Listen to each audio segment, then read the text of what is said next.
It's a video on Stakeout, create point and line.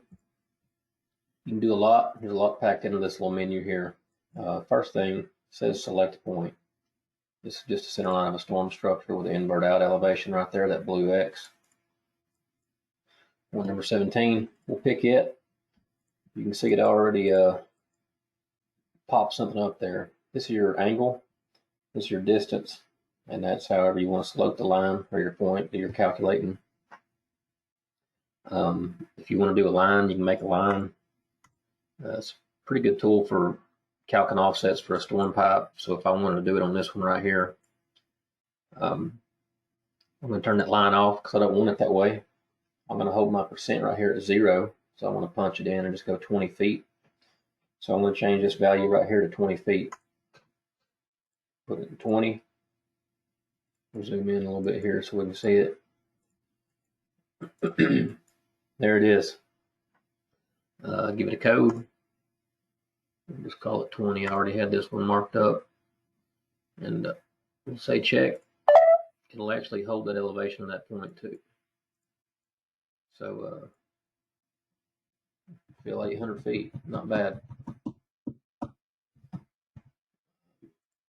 Yeah, so the elevation I picked there, that's going to be the same elevation for your offset point there, since we had it at 0%.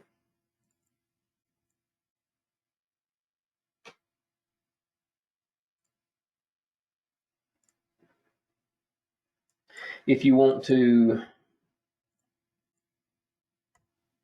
let's delete that for a second. Go through another deal here. If you want to line this with that actual pipeline and kind of orient it that way, you can. I'm going to pick on it. I'm going to say it's my angle right here. Sorry, just pick the second point right here. Change values or select second point. Pick your second point. It punches in the azimuth right there. That's just the azimuth of that line right there. It's 172 feet, and I got some goofy little slope on it. I actually elevated these. That ain't really the elevation.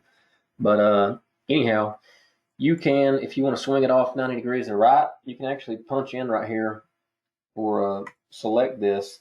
That's your current angle. You can say minus 90 and hit this equals button. And you can see it squares it up off that line there. I don't really want to go 172 feet. I'll put it back at 20. And I'll say 0. So there you go. 20 foot, 30 foot, 50, whatever you want to do. This button right here, that little icon where it's got the slope, and you see the flat one here, you can see it changing. It doesn't matter if you have it on 0 because the distance is going to be the same that it sticks that point out there. But if you happen to run this out at, say, we'll make it something big, 33%, 3 to 1, and I'll go 100 feet. 100 feet. So we're going 100 feet, 33%. It says right now it's going downhill. You don't really put in a positive or a negative in here. You're going to do your basically sloping up or down right there with that button. And you can see that if you have this, you hit up, it goes up, hit down, it goes down. So that's how you can orient your, or get it sloping in the right direction. I don't really want a line there. Now, this is important right here. This means it's going to put that point right there 100 feet horizontal distance. That's because that's flat there. If it's sloped, it's only going to run it out along the actual sloped line. So you can see it getting longer there over here, a fuzz, whenever I click it and I change it to the flat distance. And that'll, anyhow, pretty self-explanatory. Just be careful if you're trying to calc true, 100 foot or 5 foot or 20 foot offsets. If you're actually doing anything with a slope, you want to make sure that you got that at flat. It'll still put the point out there, the 100 per the slope, but it's just going to stick it out horizontally, depending on if you got it on slope or flat distance. So anyhow, that's a good tool. Let's see. Let's gonna do something else. Oh yeah, angles.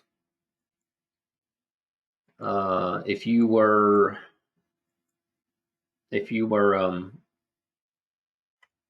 you wouldn't do this a lot with the software. It's not true actual land surveying software, but you got azimuth, you got bearing.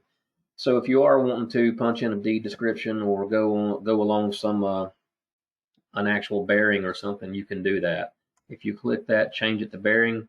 This thing right now is currently set to north and east. So if I say 45, it's going to swing it north, east 45 degrees. If I go back in here and I say west, it's going to swing it to the west. If you go in here and you say change the north to a south, there you go.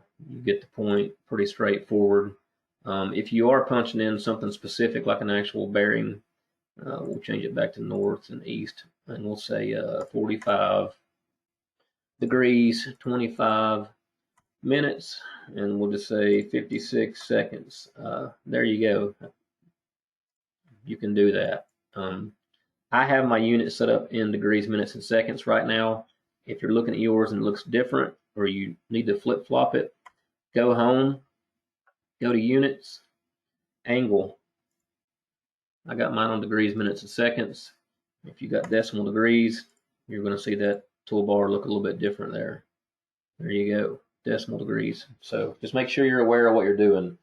When you got 0.4322, that's not 43 minutes and 22 seconds. That's decimal degrees, and it will you'll blow it if you don't got it right. So anyhow, pretty handy tool. You can use that a lot for. I'll turn these points on right here as well. Show you a couple other things here. Let's say create point and line. We'll just act like this is a I don't know, it's basically a building pad. So we picked the first point. You can pick the second point, which is that one there.